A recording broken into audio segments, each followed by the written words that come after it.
Okay, thank you. Dr. Temis?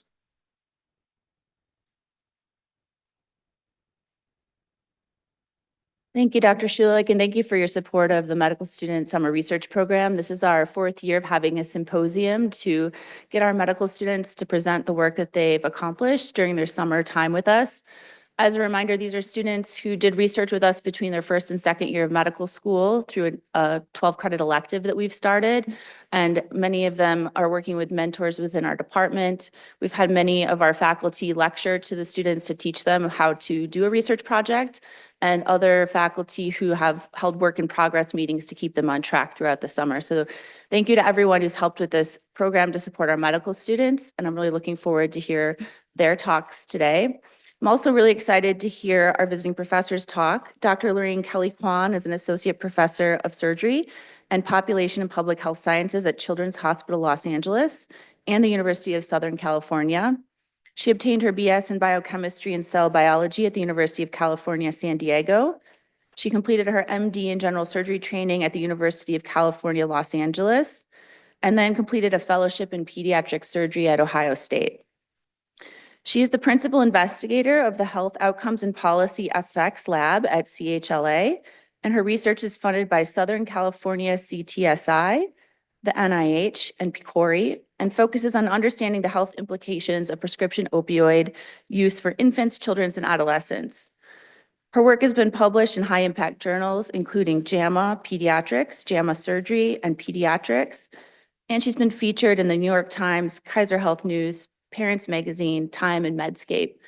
I got to hear a little bit about how her research has identified opioid impact on both the outcomes of the kids that she takes care of, but also healthcare utilization last night. And I'm really looking forward to your talk today. So thanks for joining us.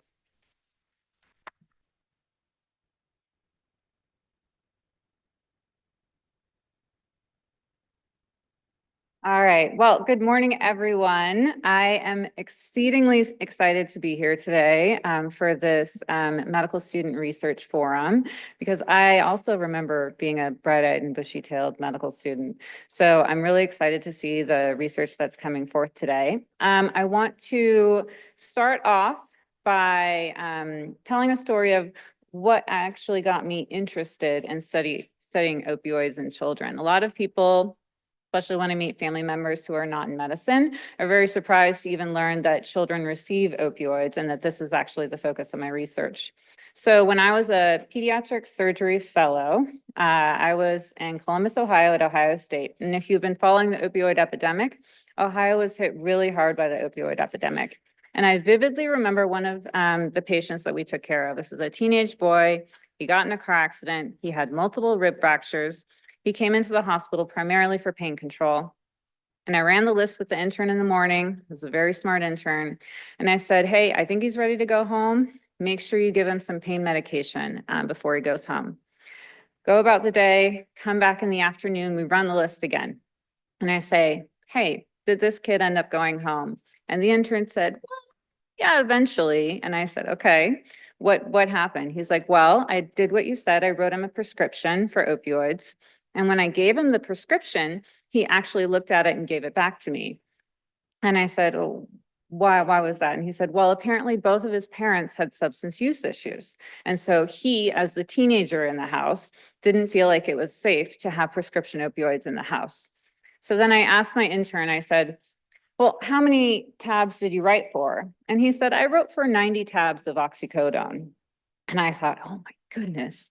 And I asked him, I said, well, why did you write for so many tabs of oxycodone for this kid? He wasn't on a lot of pain medication right before he left. And he said, well, this is my second rotation. My first rotation was in surgical oncology. And for all those patients, I sent them home with 150 tabs of oxycodone. So I thought 90 would be a reasonable amount.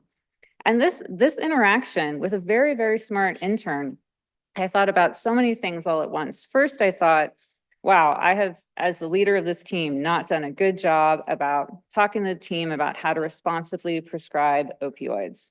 And then the second thing I thought was, wow, we cannot have the children in the community responsible for the influx of moderating the influx of opioids in the community. And then finally, I thought, how did we get here?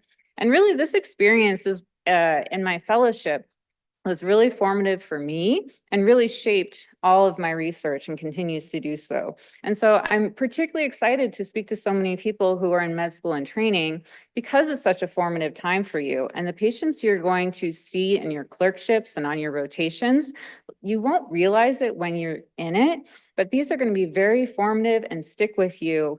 And I encourage you to really dig into those interactions and let that formulate how you think about your career and how you think about your research. So let's get into it. A lot of you have probably seen this data. It's out of the CDC. From 2019 to 2020, this was the first time that firearm injury became the leading cause of death in children in the United States. But what you may not have appreciated from this graph is the purple line. From 2019 to 2020, drug overdose overtook childhood cancer as the third leading cause of death in children. And that continues to right now. How did this happen? Well, that's because right now we're actually in the third wave of the opioid epidemic. So in the 1990s and the early 2000s, we had the first wave of the opioid epidemic. In this wave, we had a rise in overall prescription opioid overdose deaths. This was largely due to an influx of prescription opioids into communities, the overprescribing of OxyContin, mass marketing for Purdue Pharma, and also the pain is the fifth vital sign movement. Then, as there was an influx of prescription opioids within communities, there was the second wave of the opioid epidemic, and that led to a rise in heroin overdose deaths. And that began in 2010. And what we're in right now is the third wave in which we have a rise in synthetic opioid overdose deaths. So that's the purple line that you see exponentially going up. But what I also want you to pay attention to is that teal line of the overdoses secondary to commonly prescribed opioids. It's kind of plateaued. It hasn't really gone down. So we actually now have two things going on in the opioid epidemic. We have an increase in opioid overdoses secondary to the influx of fentanyl in the general drug supply. And then we also still have a lot of prescription opioids in the community that are available for diversion and substance abuse. So all of these stats that you've seen, these were adult statistics. Talking about the three phases of the opioid epidemic, but all of that overprescribing was also happening in pediatric populations. So on national surveys of graduating high schoolers, 20% of them, so 1 in 5 graduating high school seniors, will report that at some point during high school, they recreationally used prescription opioids.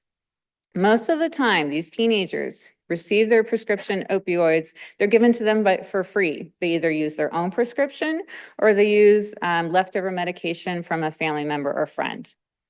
And the most common reason that an adolescent will have prescription opioids in their home is because they had recent surgery. And this is why pediatric surgeons specifically in my practice have an important role to play. So back in 2018 and 2019, I worked with the American Pediatric Surgical Association, and we saw all of these statistics, and we decided that we would develop the first opioid prescribing guidelines.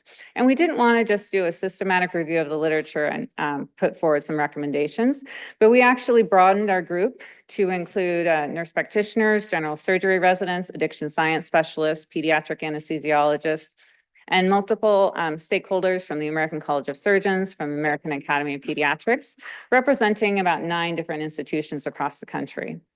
And what we did over about a year and a half was we reviewed over 14,000 manuscripts, looking at opioid prescribing and also looking at the addiction science literature, looking at overall substance use in adolescent populations. And then we met in a room for 2 days and we decided what statements we should make based on the current evidence about how to safely prescribe opioids to adolescents and children. A summary of our findings was published in November 2020 in JAMA Surgery. We generated 20 different guideline statements from this project, but really these statements can fall under 3 general pillars of what we call opioid stewardship. So a lot of you are very familiar with antibiotic stewardship. Antibiotics should only be used when necessary for a limited amount of time. We should track that with quality improvement, et cetera. Similar principles apply to opioid stewardship. The three general pillars of opioid stewardship are recognizing the risks of prescription opioid use, especially in adolescents and children, maximizing non-opioid analgesics, and educating families on safe usage, storage, and disposal practices. So I'm gonna get into all three of these pillars, and we're gonna talk about some of the literature. The first being recognizing the risks of prescription opioid use.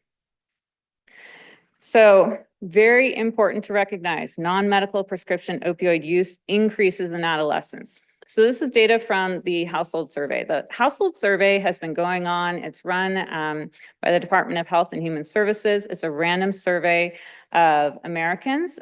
They also survey adolescent populations and survey all the way up through age 30. And in this survey, they ask about lots of different substance uses, so tobacco use, alcohol use. And they've been running the survey since the 60s and asking about non-medical prescription opioid use or misuse. And what is really important to notice, when you overlay all of these different cohorts, that the onset of new non-medical prescription opioid use, it occurs in adolescence. There's an exponential increase in the prevalence of this that peaks in the 18 to 25-year-old range.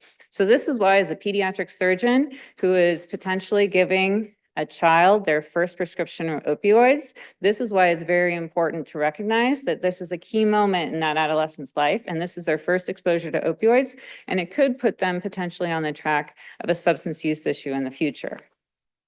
Now, when I see a teenager in my clinic, the vast majority of our conversation is dedicated to their surgical complaint, their planned surgery, and any anticipated recovery. Much of the time I can talk with a teenager similar to how I could talk with any of you in the audience. And sometimes when they're the same height as me, size as me, and we can have a very high level conversation, it's very easy for me to even forget that the adolescent brain is still developing. They have unique responses to socio-emotional influences and peer pressure, and the decisions they make regarding substance use are highly influenced by the fact that they still have a developing brain. So that's always important to know when you're working with adolescents, especially when they're receiving their first opioid prescription. A myth that I often hear is that if an adolescent uses prescription opioids as prescribed, the risk of future misuse or abuse is really minimal. And I want to highlight that that's actually not true based on the literature.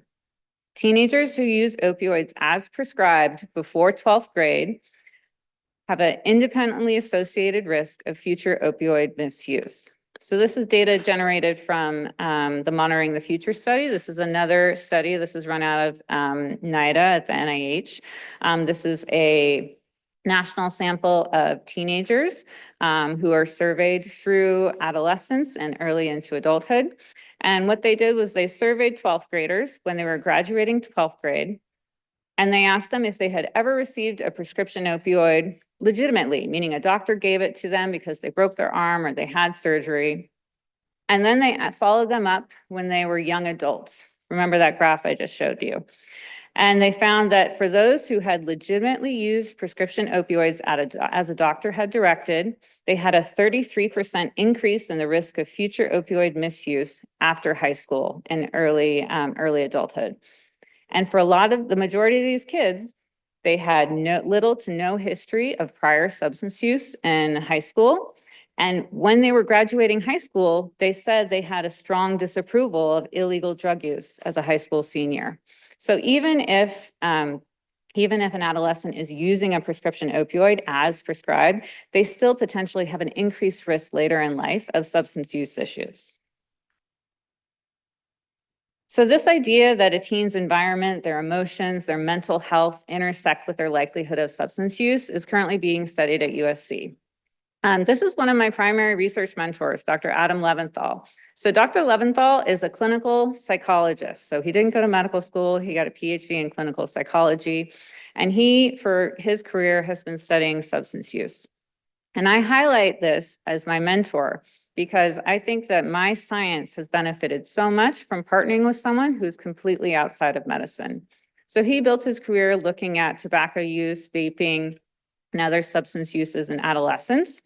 And he actually ran a prospective longitudinal study in the LA Unified School District. He enrolled freshmen and gave them a baseline study when they were freshmen, and then every 6 months, surveyed them on their alcohol use, tobacco use, and drug use. And he's built his career on that. When I started at USC, I was instructed that he would be a great mentor for me because of our overlapping interests. And I was so incredibly lucky because guess what this survey also asked about? It also asked about prescription opioid use. So he had published a whole body of work looking at multiple substances, hadn't published on prescription opioid use until we were able to form this partnership. So what we were able to do was dig into the happiness and health survey and look at the baseline surveys that happened in 9th grade when teenagers were just starting high school, and then look at the follow-up surveys and actually capture teenagers when they're first using prescription opioids recreationally. So we were able to look at baseline problematic substance use in freshman year, interpersonal and mental health issues, personal and family socio-demographics. And then in the survey, they were asked if they've used prescription opioids recreationally in the past 3 days, or if they'd used them recreationally in the past 6 months. And this is the first paper that we generated from our partnership. So we were able, for the first time, to show that freshmen, the overall rates of prescription opioid misuse, as that increased over time, so did their likelihood of later converting to heroin abuse. And this was the first time that anyone had published this in a prospective way. And I want you to remember that graph I showed earlier from the CDC about the 3 ways of the opioid epidemic. So we were able to show in this microcosm of LA Unified School District, the same thing happening in high school students that we were seeing nationally in the adult population as well. Now, the next question we asked was, are there different subpopulations of teens using opioids in different ways as time progresses? And this is known as a substance use trajectory. And for this, we specifically focused on teens who said that they had misused prescription opioids in the last 30 days. And we actually identified 4 different populations. So the first population was minimal or experimenters. So these were kids who misused opioids once and really never came back to it. There was a low de-escalating group, and this was kids who used some in the early adolescence and then really it tapered off when they came near to the end of graduating high school. And then we identified 2 potentially problematic trajectories. So the next 2 trajectories were the escalating moderate use. So this is marked by the diamond line representing teens who misuse opioids, continuing through high school, escalating as high school progresses, and then potentially escalating even further into early adulthood. And then looking specifically at the students in the frequent persistent trajectory, I want you to notice that the apex of this, it happens at 10 days. So in 10 out of the 30 days in a month, they said they were misusing opioids. So kids in this population, every 3rd day were misusing prescription opioids. And then we wanted to ask, well, how do we predict who these kids are going to be? And they were overwhelmingly more commonly female. They reported peer opioid misuse in addition to all of the other factors listed. So there's even factors that are present in early adolescence that can predict problematic substance use trajectories as teenagers progress through high school. So recognizing the inherent risks in prescribing opioids to adolescents is absolutely paramount when thinking about opioid stewardship. The second pillar of our prescribing guidelines was that physicians really need to maximize non-opioid analgesics. So this is NSAIDs, IV Tylenol, et cetera, and also things like blocks you can get from a pain specialist. Unfortunately, there are also barriers to using non-opioid medications. So this is a study we did looking at children undergoing appendectomy at children's hospitals in the United States. And we wanted specifically to look at how commonly they received IV acetaminophen. So IV acetaminophen was approved by the FDA for use in children in early 2011. And you can see that the overall prevalence of its use, went up pretty quickly after 2011. But then in 2014, the trajectory of that line changes. And what actually happened at that time is the maker of IV acetaminophen, they weren't making a lot of money. It used to be $14 a vial. Then they sold the company, and the new company started charging $35 per 1 gram vial. So in response to this, hospitals began limiting its use in an effort to reduce costs.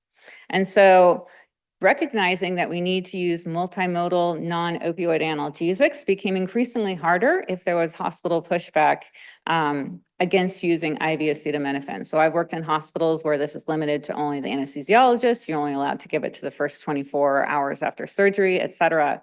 And so because of its limitations, it actually decreased in use over time.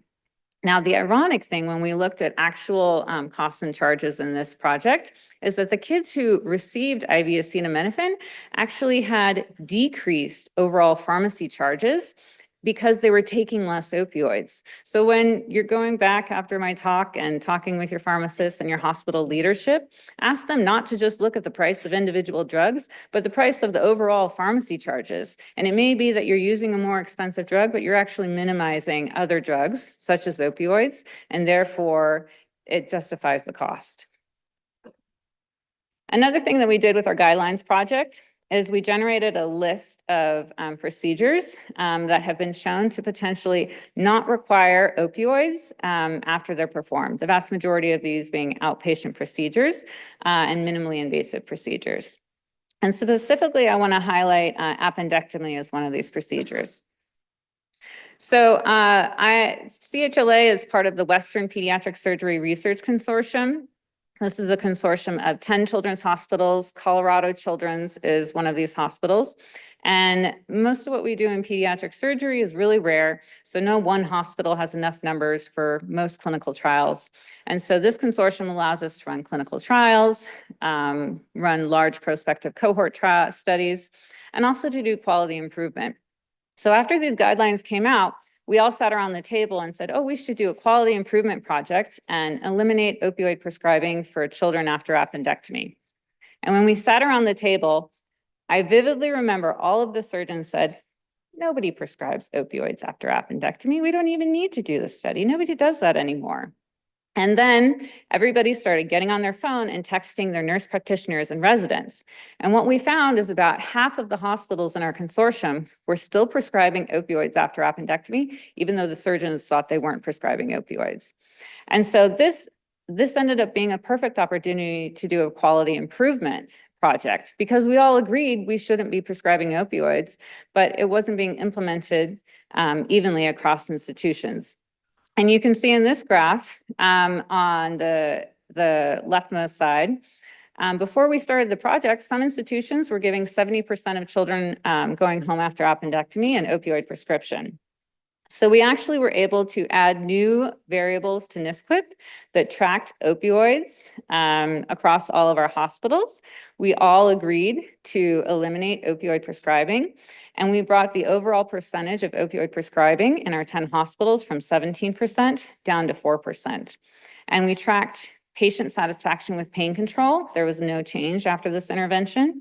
And also there was no impact on overall 30-day ER visits.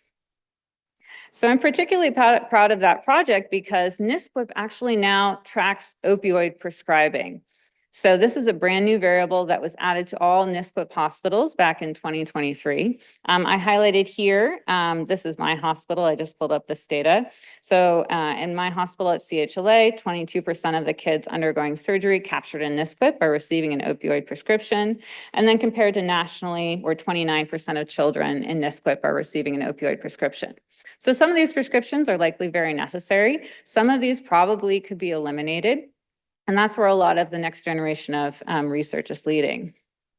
But I'm particularly proud of this slide. So this slide is looking specifically at NSQIP pediatric, looking at children undergoing appendectomy in the United States. And I can tell you in 2020, there was a survey of pediatric surgeons that went out, and 40% of pediatric surgeons at that time said they prescribed opioids after appendectomy. But if you look at the 2023 data from NSQIP, only 5% of children undergoing appendectomy in NISQUIP hospitals are now receiving opioids afterwards. So in a very short amount of time, we were able to very quickly get this number down to something that is probably where our steady state should be in this space. So I'm particularly proud of that consortium that we were able to do. University of Colorado was one of our hospitals, and how quickly the results of that data was taken up. But as I said before, there are probably surgeries in which opioids are very helpful. So I am a co-PI on a clinical trial with Dr. Mark Bickett. So Dr. Bickett is an adult general anesthesiologist at University of Michigan. And we are running a trial that is going to be the first multi-center trial that is going to randomize teenagers who are undergoing knee arthroscopy, cholecystectomy, and tonsillectomy. And they are going to receive one of two regimens. They are either going to be assigned to a regimen where they receive Tylenol and an NSAID, or a regimen where they receive Tylenol, NSAID, and a low-dose opioid. And this is going to be the first study to do this prospectively. We're going to look at short-term pain control and also short-term side effects. But then we're also going to look long-term at the risk, conversion to chronic opioid use, misuse, and also diversion. So this is funded by a PCORI contract. CHLA and Michigan are two of the primary sites, but we're also we'll be enrolling patients at Stanford and also enrolling patients at Ohio State. So coming down the pipeline, there's probably populations that could really benefit from having opioids, and this is the data that we're generating to answer that question. The final pillar of our opioid prescribing guidelines was that families really need to be educated by healthcare providers about how to safely use, how to safely store, and how to safely dispose of unused opioids. So this was a focus group project led by Marjorie Odegaard. So she was a previous fellow in my lab. She actually now is working at the NIH. And we had several focus groups with families asking them about what their experience was receiving an opioid prescription after surgery, and what sort of information they brought with them before they even received that prescription. We identified 5 different themes, but there's really 2 main points I want you to take away from this. One is that all of the families coming to you are coming to you with non-healthcare knowledge sources that they're already accessing, separate from their physician. They are coming to you with cultural beliefs, and that impacts not only how they approach pain management, but also how they approach taking medication in general at all. And also, the other theme in our research group was it is a very easy sell to families that physicians want to minimize opioid prescribing. We didn't encounter any families that were hesitant about the idea of minimizing opioid prescribing. So for me, I feel really lucky as a pediatric surgeon. I get to work with parents who just want to do the right thing for their kids. And this is universally something that they want to do for their kids. Thinking broadly about healthcare systems, something that healthcare systems can do to expand opioid stewardship is install infrastructure to encourage safe opioid disposal. So this is a picture of a secure opioid disposal bin. This is the bin that is in our children's hospital. We installed this in 2019. And when we installed it, we were actually the first children's hospital in the Western United States to have one. We recently resurveyed all the children's hospitals in the US, and unfortunately, less than 50% of US children's hospitals provide an opioid disposal bin on campus. So in thinking about opioid stewardship practices on a 30,000-foot view in a healthcare system, having one of these bins in place in the pharmacy where families are getting their opioid prescription is incredibly important. This was one of our final guideline statements. I know a lot of us serve patients in rural areas who may not be able to come back to the hospital to dispose of unused opioids. So the DEA has an online search tool that can help individuals find a local opioid disposal bin. It is very easy to use. You just go online and you put your zip code in, and it can tell you where the nearest disposal bin is. So I went online, I put in the zip code for University of Colorado, and the Children's Hospital gets a gold star because they have one on campus. So this is something important for any of you caring for patients in rural settings, and they're looking for a place to safely dispose of unused opioids. This is another new change in this space, thinking about opioid disposal. So in 2023, the FDA now mandates that if a drug company, a pharmaceutical company, is making prescription opioids and dispensing them in outpatient settings, they need to also make prepaid mail-back envelopes available to those pharmacies so the pharmacies can give them to people receiving an opioid prescription and safely mail back excess opioids. Here is the catch. Pharmacies and healthcare systems have to ask the pharmaceutical company for these envelopes. It's not something that is automatically provided. So this is something I know there's a lot of surgeons in the room practicing at different hospitals throughout the area. This is something that you need to go back to your local pharmacy and make sure that they're asking for, because the mandate came out in 2023 and it's supposed to be implemented right now. But the onus is on the healthcare providers to ask for this at this point. So as you can see, there has been a lot of research in this space, and even in the past 4 or 5 years. So in addition to being part of the American Pediatric Surgical Association's guideline project, I was also fortunate to be a part of the American Academy of Pediatrics Clinical Guidelines project. So with this group was primarily led by pediatric specialties. And in this group, we had a very similar workflow in that we reviewed over 200 papers and developed 9 key action statements based on the current literature, 4 years later, on how to safely prescribe opioids. So these guidelines were presented at the American Academy of Pediatrics meeting this past October and published in the journal Pediatrics. So there are 7 general, what we call key action statements, but these fall right in line with the 3 pillars that we talked about before, using multimodal strategies for pain management, avoiding monotherapy. So if you're going to prescribe an opioid, it needs to be given with a non-opioid medication. It should be an immediate release formulation, low dose. Minimizing codeine and tramadol, especially in high-risk populations such as children with obstructive sleep apnea. Minimizing co-prescribing with benzodiazepines, as this can increase the likelihood of an overdose event. Co-prescribing Narcan, educating families. And for kids with chronic pain, seeking out pain specialty input. So I specifically want to focus on number 5 here, the co-prescribing of naloxone or Narcan, because I think this is something that was of all the things we recommended in our guidelines, I think this is something that is the most novel and has the most potential to really change the curves we talked about in the opioid epidemic in terms of overdoses. So I'm going to dig into this one a little bit. So Narcan is a nasal spray that reverses opioid overdoses. It is now available over the counter. It's kind of expensive. It's $45. And when you purchase it, you actually get 2 separate nasal sprays. So it's now recommended that if you are prescribing an opioid to an adolescent or a child, you should also be co-prescribing Narcan.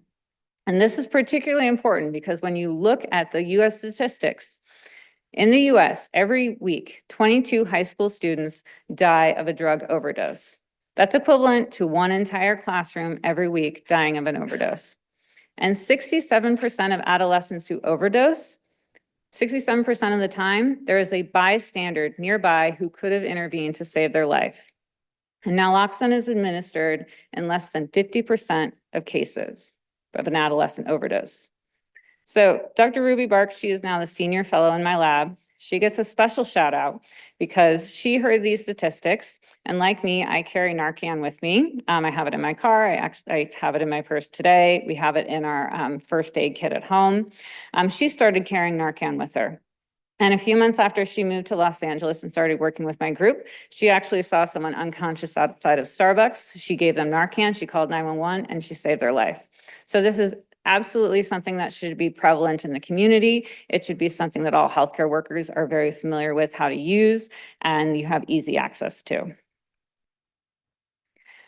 For where I'm at in Los Angeles, this is particularly relevant because LA County is a hotspot for teen opioid overdose related deaths. So Maricopa County has the highest rate in the US, followed by LA County, followed by Orange County.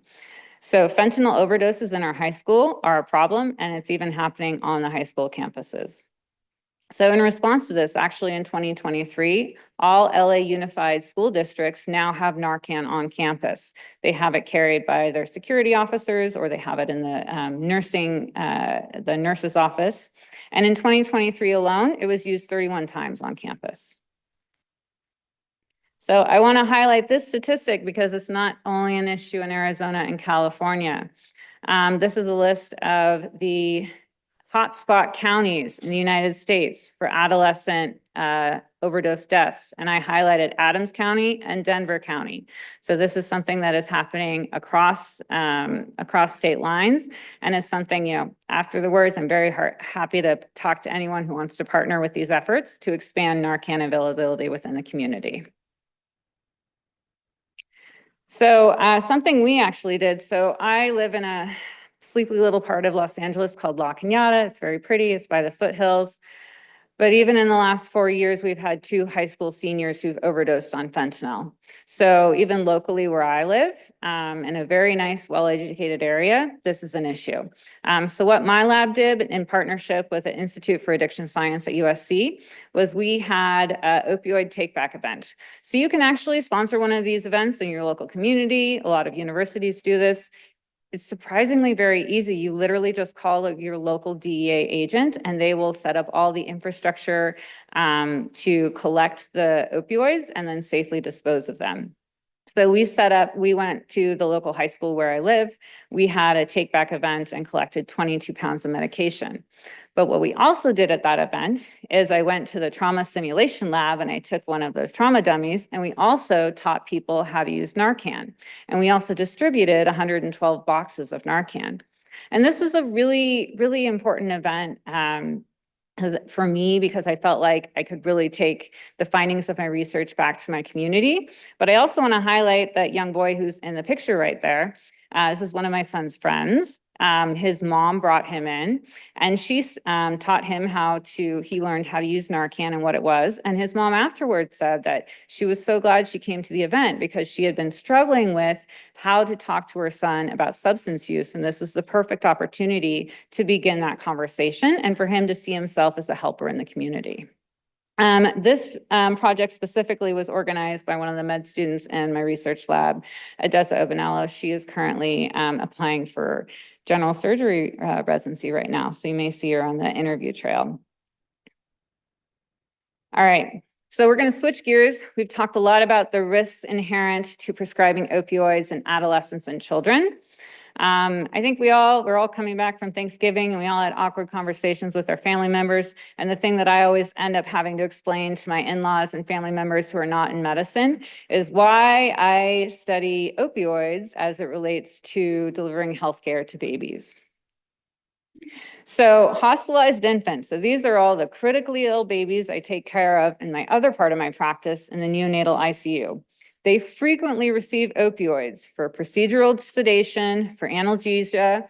Many infants who are intubated in the NICU receive opioids during their entire intubation. And obviously, after they undergo surgery for postoperative recovery, they also receive opioids. Some infants receive so many opioids over the course of their hospitalization, they become physiologically dependent on opioids and actually require methadone therapy. And these infants can't go home on methadone, so they stay in the hospital until they undergo a methadone taper and then are discharged home. And this actually has significant implications for their overall brain development. So in this study, we used data from the Pediatric Health Information System. So this is a administrative claims data set that, in addition to having like hospital charges and claims data, it also has pharmacy data. So we looked at all infants. It was about 2.8 million infants admitted to US children's hospitals, and asked how frequently they receive opioids. And you can see that overall from 2005 to 2015, on average, about 20% of hospitalized infants in the US receive opioids for one of the reasons I outlined before. And overall, 0.9% of them actually require methadone. Now, I hinted at this before. This has significant implications for their overall brain development.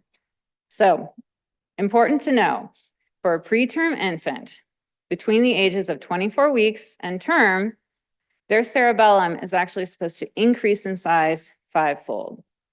And what this study did, they enrolled a cohort of preterm infants who were admitted in the neonatal ICU.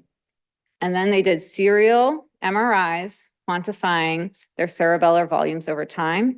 And then they ordered those infants based on their cumulative morphine exposures during the hospital. And what they actually found is as their morphine exposure went up, their cerebellar volume went down. So it went the opposite direction. So this has huge implications for long-term brain development and performance for these hospitalized infants. So this is what a large part of my research is also dedicated to. This is a study I'm doing. It's funded by the National Institutes of Health. We are basically merging an administrative claims data set, the FIS data set, which I told you about before, that has diagnoses, surgeries, pharmacy data, and we're merging it with the California hospitals that follow the developmental outcomes of all of the infants who are discharged from California NICUs. So we're creating right now the first data set where you can see cumulative opioid exposures in the first year of life, and then follow those infants down the road up to 3 years and see how it impacts their functional brain development. So more to come on this. Some of our early data from this project, we wanted to specifically look at infants with surgical necrotizing enterocolitis. So these are infants who have a loop of dead intestine, who end up getting a laparotomy and a bowel resection. This is one of the most frequent emergency surgeries we do in pediatric surgery. And the question we wanted to ask was, well, how often are these kids getting opioids? How long do they get it for? And how does that impact their likelihood of receiving methadone? This study was led by Olivia. She was a previous senior fellow in my lab. She is now applying for pediatric surgery, so also on the interview trail. And what we found was that as the cumulative number of days that an infant receives opioids after their surgery for necrotizing enterocolitis, as it increases, so does their likelihood of receiving methadone. And you may say, well, why is that a big deal? Well, once they receive methadone, that significantly impacts their overall hospital utilization. Controlling for all of their other comorbidities, once one of these infants with surgical necrotizing enterocolitis is on the pathway to receiving methadone, they end up staying in the hospital 21 days longer. They have 10 more days that they're on the ventilator and 16 more days that they end up requiring TPN. So huge implication for overall healthcare utilization. So we talked about healthcare utilization, we talked about neurodevelopment, and we talked specifically about kids with necrotizing enterocolitis. So then going out in the 30,000-foot view, thinking about all of these high-risk infants that I care for in pediatric surgery, the infants undergoing ECMO, the infants undergoing cardiac surgery, infants with HIE. Looking broadly, all of these infants receive opioids, and how is this being delivered nationally? So in this project, we again used the FIS data set, and we looked at the different regions in the United States. And when I did this project, I thought, there's probably going to be one region that doesn't prescribe a lot of opioids and another that prescribes more.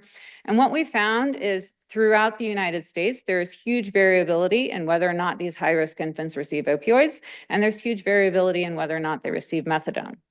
And that goes for whether or not they receive these medications, and also huge variability in the cumulative number of days that they're receiving opioids and the cumulative number of days that they're receiving methadone. So in addition to this impacting brain development, in addition to this impacting healthcare utilization, at the end, it also influences healthcare costs. So NICU stays are some of the most expensive hospitalizations. Many premature infants require months of care before they can be discharged home, and this results in costs in excess of hundreds of thousands of dollars. And the infants I care for as a pediatric surgeon, these are the most expensive infants that we care for. So we did a study where we wanted to know, well, what's the actual cost? And it turns out when you control for all of the other comorbidities, each additional day that an infant is on opioids translates to over $2,000 additional dollars that are spent on that patient's care. So when we talk about tracking opioids for improving outcomes, tracking opioids, minimizing exposures could potentially also minimize healthcare costs. Now, we have talked a lot today about research and quality improvement, but I want to circle back to thinking again about the larger impact of a lot of the research that we generate. So I'm part of the Southern California American College of Surgeons Advocacy Committee. I encourage any of you who are med students, residents, and faculty members to look at your local advocacy chapter. This is an excellent avenue to bring your research and your clinical experience into actual actionable policy changes and an ability to interface with legislative leaders in your area. The prescribing guidelines that I presented previously were actually highlighted in the U.S. 2023 congressional budget. So focusing on problems that your patients are facing that have broad implications, it will be noticed by your leaders in Congress. And I also want to encourage anybody, so many of us, we go to these surgical society meetings and so many of them are in Washington, D.C.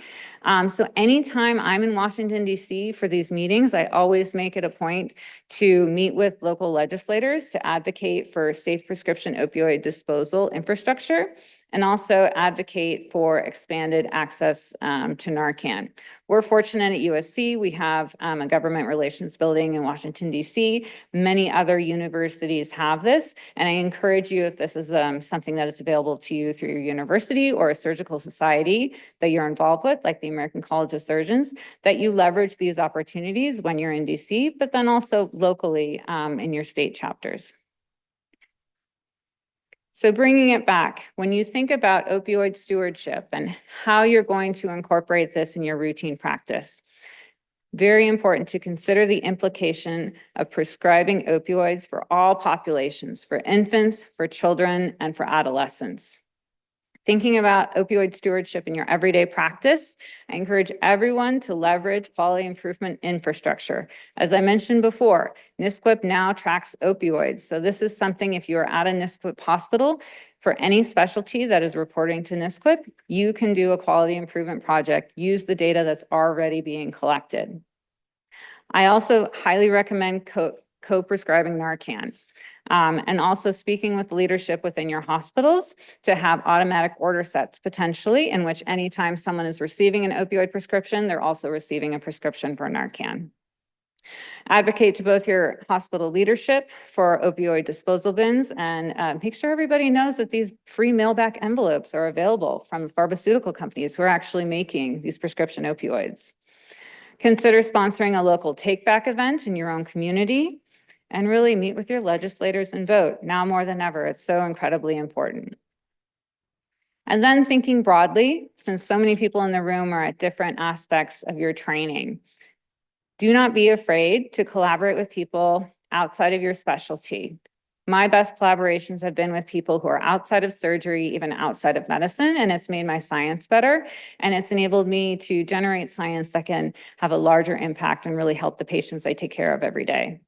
So as you go through your practice, as you go through your clerkships, and as you go through your rotations, think broadly about the problems that your patients are facing and how they can be addressed with research, quality improvement, community engagement, and health advocacy. So I really thank all of you for your time today. I wanted to leave a little extra time for questions, if that's possible, and I'm looking forward to hearing everyone's science today. Thank you.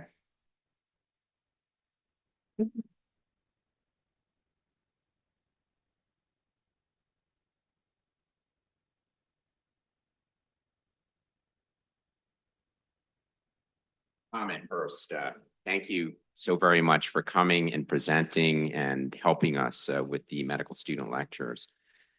You know, undoubtedly, your work has saved lives. So thank you. And thank you for working with the consortium to bring our opioid prescription down to a reasonable level. You know, I have no doubt, and this has been studied, that your work is equally applicable to the adult population, and there are similar issues there. The question I have is, you showed over and over and over that patients prescribed opioids have a more costly hospital stay. How did you control for how sick these patients were? And how do you know what component of it was how sick the patients actually were versus really over prescription of opioids? Yeah, so that's a really good question. So that's something that we talk about every day in my research group. Because if you have a sicker baby, that sicker baby is going to get more opioids. And also that sicker baby is going to have an impact on their neurodevelopment based on their acuity. And how do you adjust out that clinical acuity and then maintain that raw relationship between the cumulative opioids and the brain development? So something with our infant projects we think about a lot. So there's lots of, I didn't get into the statistical methodology of removing potential confounding. So right now we're doing an instrumental variable analysis to minimize that. We've also previously used like propensity score analysis and IPTW as well. So there's different methods you can use when you have larger data sets to minimize that. But again, that's also why it's important for everyone to get involved in clinical trials. I mean, that is how we really answer a lot of these questions. So we can suss out what is really, how these medications are impacting outcomes, removing all of these potential confounders. It's a great question.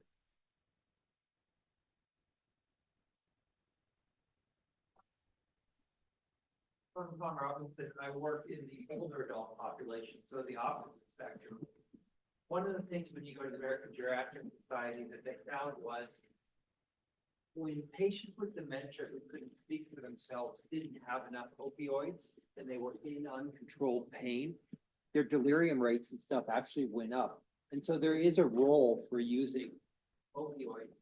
And so the AGS, American Geriatric, sort of swung back a little bit saying, whoa, let's not hold everything back. So how do you kind of account for kids with uncontrolled pain at home? I mean, I think what you're doing is great. And I think this is the right track, but like, that's just something I've learned that there is a role for opioids, just have to do it. Like, how do you account for the downside of not? Yeah, I think what you're talking about is so important. Like, I don't know why we are so good at swinging to one spectrum versus the other, because we swung to overprescribing of opioids. And you're absolutely right. There are subpopulations that can definitely benefit from opioids, and we need to know what those populations are. And we can't deny them opioids in the name of opioid stewardship if it's clinically indicated. And I think when we talk about this when we were developing the AAP guidelines, thinking about children with chronic pain. Well, a lot of them are, especially children with sickle cell disease, are living on opioids. And those children also get in car accidents, need surgeries, and have an acute pain exacerbation on top of their already existing pain. So that doesn't mean don't use opioids. It means think broadly. Use all of the multimodal non-opioid modalities. Make sure for kids, we're really lucky. There's a lot of non-pharmacologic interventions we can do. So in an infant population, we do skin to skin care. In pediatric populations, we do play therapy. So if you do it all together, and I think in any population, a geriatric population, if you approach it holistically, knowing that not one medication is going to solve the problem, but you are continuing to employ everything all together, non-pharmacologic interventions, non-opioid interventions, alongside opioid interventions, and making sure you're setting the families up for success and knowing the risks, knowing how the families can recognize the sign of opioid overdose at home so they could not give it if someone is potentially showing signs of an overdose. I think it's really important, and I think we need to think about the sweet spot, especially with neonates. Historically, decades ago, people didn't even think they felt any pain. So they didn't give them any pain control at all. And then there was seminal work showing, hey, if you don't control pain in a baby and they have surgery, that can also impact their neurodevelopment. So we really need to think about the sweet spot and listen to our patients and listen to the science and try not to swing one way or the other. Yeah. So, I have a question. To also have correlated the prescription of opioids with the pressure that we have to discharge patients and patient satisfaction. That's one question. And the other, if you have seen that NICU babies in the future need way more opioid dosage, because that's what we feel. We feel that NICU patients, when they are operated later in life, they are almost very resistant to pain medication, and they need more than patients that were not previously in the NICU. Yeah, so these are great questions. And I think that speaking to the satisfaction, I think that speaks to engaging the families at the beginning. So we all want to discharge our patients in an expeditious amount of time. telling them what their pain control regimen is going to be and what to expect, and setting expectations goes a long way in terms of addressing whether or not they need to get an opioid prescription. Now, the question of if a baby has a surgery early in life and then they have a surgery later in life and they require more opioids, what does that mean? It's a larger question I didn't get into in this talk, but there is a huge body of evidence looking at pharmacogenomics, looking at the individual genomic profile of people and seeing that opioids are metabolized different ways in different people. And what's probably happening for a lot of infants is these infants that require a lot more doses of opioids than we expect, they may have a genetic predisposition to certain metabolism of opioids that causes them to require more or predisposes them. And is that augmented and turned on more after they have surgery? It's really hard to say. And it's a very exciting area that I'm trying to get funding in to look more into that, because I think that that is really key, not only for infant populations, but for older children and also potentially adults. We've all cared for a patient who's never had surgery before and suddenly requires so many opioids more than other people. And we don't really have a good way of explaining that. And there could be genetic components to explain that. Okay, well, thank you so much. We're so glad to have you at the University of Colorado, and really excited to have you eat lunch with our medical students today. I'm sure you guys will have lots of questions about how you can take your first research project and translate it into a career like you have. So thank you so much.